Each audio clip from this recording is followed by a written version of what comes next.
First year anniversary. ஆமாங்க, இன்னையோட நம்ம ஷாப் ஸ்டார்ட் பண்ணி கரெக்டாக 1 இயர் கம்ப்ளீட் ஆயிருக்கு.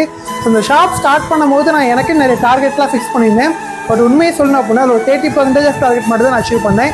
ஸோ ஏன்னா சம்டைம்ஸ் நான் எனக்கு நானே உண்மையாக இருந்தது கிடையாது. ஸோ இந்த பிஸ்னஸ்க்கு உண்மையாக இருந்தது கிடையாது. நான் எப்படி மீன் பண்ணுறேன் அப்படின்னா நிறைய டைம் நான் ப்ராப்பராக ஒர்க் பண்ணியிருந்திருக்க மாட்டேன், நிறைய டைம் ப்ராப்பராக லைவ் போட்டிருக்க மாட்டேன். கஸ்டமருக்கு நான் நிறைய டைம் ப்ராப்பராக ஒரு சில டைம் எனக்கு கொஞ்சம் அப்செட்டாக இருக்கும்போது கரெக்டாக ரிப்ளை கூட பண்ணியிருக்க மாட்டேன். ஸோ அது எல்லாத்தையும் பார்த்திங்க அப்படின்னா கொஞ்சம் திருத்திக்கணும்னு நினைக்கிறேன். ஏன்னா நம்ம சோஷியல் மீடியாவில் போஸ்ட் பண்ணுறதை வச்சும் நம்ம ஏதாச்சும் அதாவது நிறைய போஸ்ட் பண்ணுறதை வச்சு நிறைய பேர் சொல்கிறது என்னென்னா, ஸோ தினேஷ் வந்து ரொம்ப ஹார்ட் ஒர்க்கிங் கை, ஸோ நல்ல பயங்கரமாக ஒர்க் பண்ணுறோம் அப்படின்னா நிறைய பேர் சொல்லுவாங்க. பட் ஆனால் அது மேக்ஸிமம் சோஷியல் மீடியாவில் போஸ்ட் பண்ணுறது எல்லாமே பாதி மட்டும்தாங்க. அதை வந்து நெக்ஸ்ட் June 10, 2026 கண்டிப்பாக அது எல்லாத்தையும் நான் சேஞ்ச் பண்ணிக்கணும்னு நினைக்கிறேன். ஏன்னா இப்போதைக்கு நம்ம ஷாப்பில் பார்த்திங்க அப்படின்னா ஸ்டாஃப் நம்ம கண்டிப்பாக அப்பாயிண்ட் பண்ணியாச்சு. ஸோ இப்போதைக்கு நம்ம ஷாப்பை டெவலப் பண்ணதுக்கு நான் ஒருத்தர் மட்டும் கிடையாதுங்க, இன்னொருத்தர் கூட இருக்காங்க. அவங்களோட சேர்ந்து கஸ்டமர்ஸ் நீங்களும் இருக்கீங்க.